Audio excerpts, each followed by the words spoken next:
ആര്? ഞാനാണ് രഘുരാമൻ. എന്തിനെന്നെ പിന്തുടരുന്നു? ഞാൻ പിന്തുടരുകയല്ല, പുതിയ ലോകത്ത് എന്നെ തന്നെ പിച്ച വെച്ച് നടത്തുകയാണ്. എത്ര സുന്ദരമായ കാഴ്ചകളാണ് ഈ താഴ്വരയിൽ. കാവി പുതച്ച ഈ മണ്ണ്, മേലെ മേഘങ്ങൾ നിറഞ്ഞ ആകാശം, ശാലീനതയുടെ ഏതോ യാമസന്ധികളിൽ കാഴ്ചയുടെ വേരറ്റുപോയ സാധുക്കളായ മനുഷ്യർ. ഞാനെല്ലാം കാണുന്നു. കള്ളം, നിങ്ങൾ ഒന്നും കാണുന്നില്ല. കാഴ്ചയുണ്ടെന്ന് പറഞ്ഞവർക്കൊന്നും അത് തെളിയിക്കാൻ ഒത്തിട്ടില്ല. തെളിയിക്കാൻ കഴിയാത്തതെല്ലാം മിഥ്യയല്ല. കളിയാക്കുകയാണോ? കാഴ്ചയുടെ ഇന്ദ്രജാലം നിങ്ങൾക്കറിയാൻ കഴിയുന്നില്ലല്ലോ എന്ന് വേദനിക്കുകയായിരുന്നു. എന്നെ വിശ്വസിക്കൂ, പണ്ട് എന്നെങ്കിലും ഒരിക്കൽ ഇവിടെയും കാഴ്ചയുള്ള മുഖങ്ങളുണ്ടായിരുന്നു. അല്ലെങ്കിൽ കല്ലിലും മണ്ണിലും ഇത്ര സുന്ദരമായ ഒരു ലോകം സൃഷ്ടിക്കുവാൻ നിങ്ങൾക്കാകുമായിരുന്നില്ല. നീ ഉടുത്ത ഈ വസ്ത്രവും ശിരസിലണിയുന്ന തലപ്പാവുമൊക്കെ ഒരു കാലത്ത് കാഴ്ച ഉണ്ടായിരുന്ന ഏതോ പൂർവികർ മെനഞ്ഞെടുത്തതാണ്. ഇത്തരം വാക്കുകൾ കൊണ്ട് എന്റെ കാതുകളെ കബളിപ്പിക്കാനാവില്ല. നിൽക്കൂ.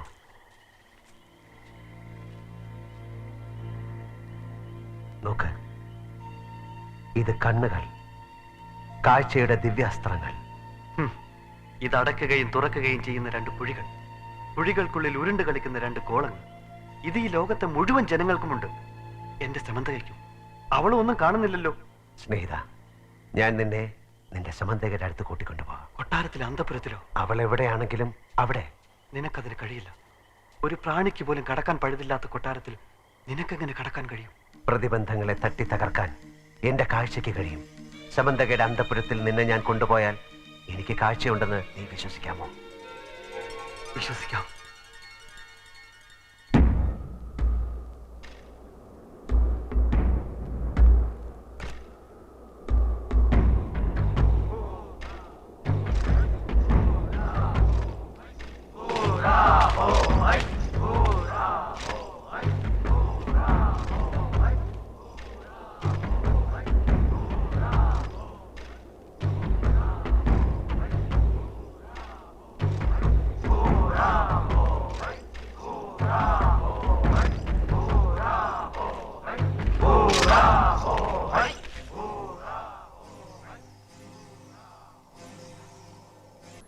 രമണകന്റെ ഒപ്പം താഴ്വാരത്തിന്റെ ഏത് ദിശയിലേക്ക് ഞാൻ വരാം? പാടില്ല.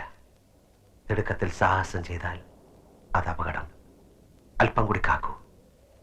എന്റെ നിയോഗങ്ങളിൽ ഒരുപക്ഷെ ഇതുകൊണ്ടാകാം. അന്തപുരത്തിൽ അന്യരാരെ?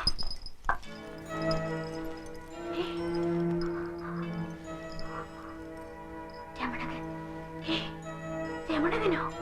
അന്തപുരത്തിൽ എങ്ങനെ കടന്നു? കാഴ്ചയുള്ള കൂട്ടുകാരൻ എന്നെ സഹായിച്ചു. കാഴ്ചയുള്ള കൂട്ടുകാരനോ? ആരാണത്? ഞാൻ രഘുരാമൻ. അയ്യോ, ആരുടെയും കാതിൽ വീഴണ്ട. കടന്നു പൊയ്ക്കോളൂ വേഗം. അറിഞ്ഞാൽ കൊന്നു മുളന്തണ്ടിൽ കുത്തി നിർത്തും. അരുത്. എന്താണിത്? എന്നെ നമസ്കരിക്കരുത്.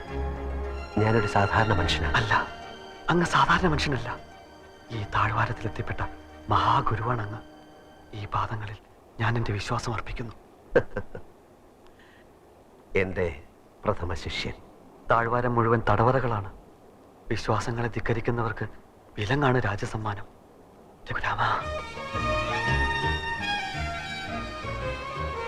കാഴ്ചയെ പറ്റി പാടിയ നാവുകൾ അറുത്തെറിഞ്ഞ കഥകൾ ഇവിടുത്തെ കൊച്ചുകുട്ടികളുടെ കാതുകളിൽ പോലും ഉണ്ട്. കല്ലെറിഞ്ഞും കുരിശിൽ തറച്ചും കാലിൽ അമ്പെയ്തും പലരെയും കൊന്നിട്ടുമുണ്ട് അല്ലേ? നിങ്ങളുടെ അന്ധതയുടെ കാരണം ഈ പ്രകൃതിയിൽ എവിടെ ഒളിച്ചിരിപ്പുണ്ടെന്ന് എൻ്റെ മനസ്സ് പറയുന്നു. നമുക്കത് കണ്ടെത്തണം. കാഴ്ചയെപ്പറ്റി പറഞ്ഞ് നമുക്ക് ഈ താഴ്വരയെ ബോധ്യപ്പെടുത്തണം. പക്ഷേ താഴ്ന്ന ഗോത്രക്കാരും ഉയർന്ന ഗോത്രക്കാരും തമ്മിൽ എന്നും യുദ്ധമാണ്. നീചഗോത്രക്കാർ കറുത്തവരാണത്രേ. താഴ്ന്ന ഗോത്രക്കാരുടെ നിറം കറുത്തതാണെന്ന് ആരാണ് നിങ്ങളോട് പറഞ്ഞത്? ഇവിടെ ഞാൻ കാണുന്ന മേൽ ഗോത്രക്കാരിൽ തന്നെ കറുത്തവരും വെളുത്തവരുമുണ്ട്. ഇതൊക്കെ നിങ്ങളെ തമ്മിലടിപ്പിക്കാൻ ആരോ പടച്ചുണ്ടാക്കിയ അസംബന്ധങ്ങളാണ്. കാഴ്ചയുണ്ടായിരുന്നെങ്കിൽ ഗോത്രപ്പകയുടെ പേരിൽ നിങ്ങൾ ഒരിക്കലും ആയുധമെടുക്കുമായിരുന്നില്ല. രഘുരാമ, താഴ്വരയിൽ നീ ഇനിയും ഏറെ അറിയാനിരിക്കുന്നതേ ഉള്ളൂ. കാഴ്ചയെ പറ്റിയുള്ള അവന്റെ വാക്കുകൾ പ്രജകളെ സന്ദേഹികളാക്കും. രമണകൻ അവന്റെ വാക്കുകളിൽ മയങ്ങി എന്ന് വെച്ചാൽ അവന്റെ നാവിന് കാതുകൊടുക്കാൻ വേറെയും രമണകന്മാരുണ്ടാവുമെന്നർത്ഥം. അവിശ്വാസബോധി ഉറപ്പിക്കാൻ അവനെ അനുവദിക്കരുത്.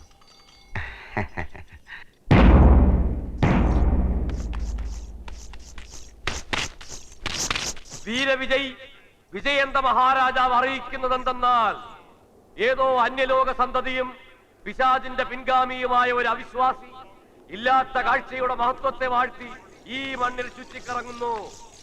അവന്റെ വാക്കുകൾക്ക് കാതുകൊടുക്കുന്നവർ രാജശിക്ഷയ്ക്ക് അർഹർ. അവനെ ജീവനോടെയോ അല്ലാതെയോ പിടിച്ച് രാജസമക്ഷം എത്തിക്കുവാൻ അരുളപ്പാട്. രമണകൻ അനുഭവം പറഞ്ഞപ്പോഴാ ഞങ്ങൾക്ക് വിശ്വാസമായത്. പക്ഷേ അത് പോരല്ലോ. കൊട്ടാരത്തിലെ കൺകാണിത്തറയിൽ തൊട്ടറിയാതെ വസ്തുവിനെ കണ്ടുപറയാനുള്ള പരീക്ഷയിൽ ജയിച്ചാലേ രാജാവ് വിശ്വസിക്കൂ. ഞാൻ തെളിയിക്കും. രഘുരാമ, നിന്നെ ജീവനോടെ അല്ലാതെ പിടിച്ചു കൊടുക്കാനാണ് രാജകൽപ്പന. ഒരു മാർഗമുണ്ട്. നീ ഞങ്ങളുടെ വേഷം ധരിക്കണം. അങ്ങയും തലപ്പാവും തൊട്ടറിയുമ്പോൾ അവർ നിന്നെ ഈ ലോകത്തൊരാൾ എന്ന് തന്നെ കരുതിക്കൊള്ളും.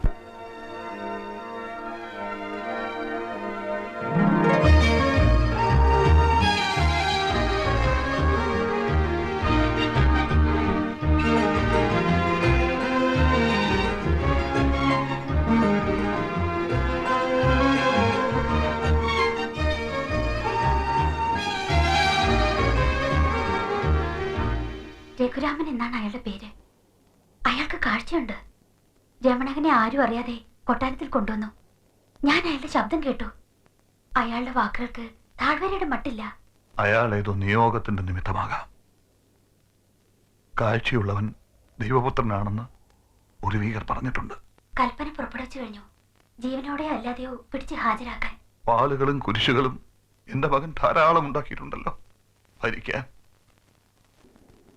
ആദിയിൽ ലോകം ഈ പാറക്കൂട്ടങ്ങൾക്കിടയിലെ ശൂന്യതയായിരുന്നു.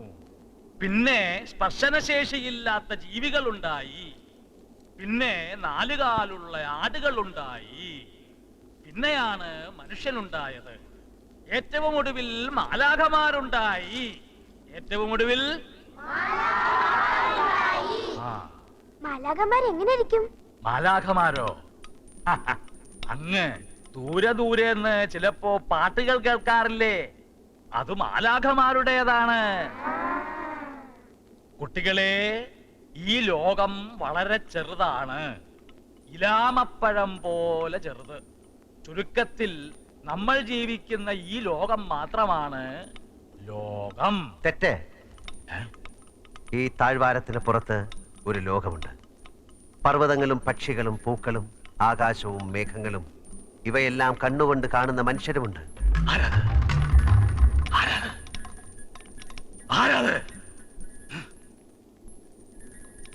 കുട്ടികളെ, പേടിക്കണ്ട.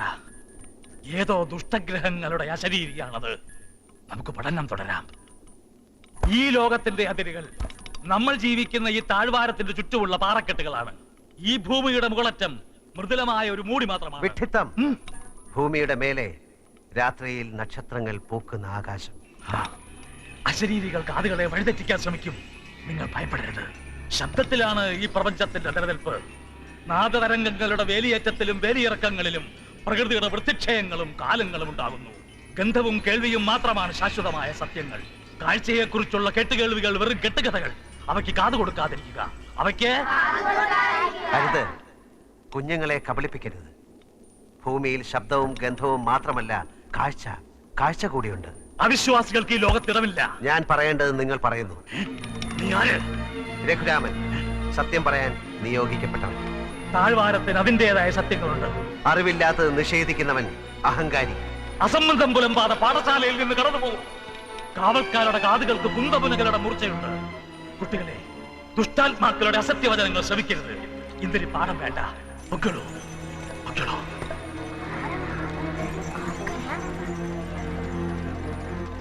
കുഞ്ഞുങ്ങളെ, നിങ്ങളുടെ അധ്യാപകൻ അസത്യത്തിന്റെ പ്രവാചകനാണ്. എന്ന് പറഞ്ഞാൽ കള്ളങ്ങൾ പഠിപ്പിക്കുന്നവൻ. അയ്യോ, അധ്യാപകനെ അങ്ങനെയൊന്നും പറയരുത്. ശബ്ദദേവത കോപിക്കും. എന്തെല്ലാം അബദ്ധങ്ങളാണ് നിങ്ങൾ മനസ്സിലാക്കി വെച്ചിട്ടുള്ളത്. കുഞ്ഞുങ്ങളോട് ഒരു ദേവതയും കോപിക്കില്ല. സത്യം. കുഞ്ഞുങ്ങളെ, കണ്ണെന്നാൽ എന്താണെന്നാണ് അധ്യാപകൻ പഠിപ്പിച്ചിട്ടുള്ളത്? നമ്മുടെ മുഖത്ത് 2 കുഴികളിൽ കിടക്കുന്ന ചെറിയ 2 ഗോളങ്ങൾ വെറുതെ ഉരുണ്ട് കളിക്കും. അല്ല, ഈ ലോകത്തെ കാണുവാനുള്ള ദിവ്യമായ അവയവമാണ് കണ്ണുകൾ.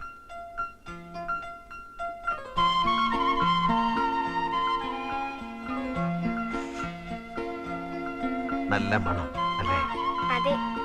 മണം മാത്രമല്ല, ഈ പൂവ് കാണാനും മനോഹരമാണ്. പൂക്കൾ മാത്രമല്ല, മേലെ മാനം, അതിലൊഴുകി നടക്കുന്ന മേഘങ്ങൾ. രാത്രിയിൽ അവിടെ നക്ഷത്ര കുഞ്ഞുങ്ങൾ പിറക്കും. പകൽ 7 വർണ്ണങ്ങളുള്ള മഴവില്ല് വിരിയും. ഈ മണ്ണിൽ കിലുകിലേ കിലുങ്ങുന്ന നദികൾ, മഞ്ഞുമൂടിയ പർവ്വതങ്ങൾ, അങ്ങനെ എന്തെല്ലാം ഉണ്ടെന്നോ കാണാൻ. പിന്നെന്താ ഞങ്ങളൊന്നും കാണാത്തത്? അതാണ് കുഞ്ഞുങ്ങളെ നിങ്ങളുടെ വിധി. കാണാത്ത കണ്ണുകളുമായി അന്ധതയിൽ അലഞ്ഞു തിരിയാനുള്ള ദുർവിധി. പറഞ്ഞതൊക്കെ ഞങ്ങളെ കാണിക്കാമോ? അതിനുള്ള വഴി എനിക്കറിഞ്ഞുകൂടാ, പക്ഷെ ഞാൻ കണ്ടെത്തും ഒരിക്കൽ.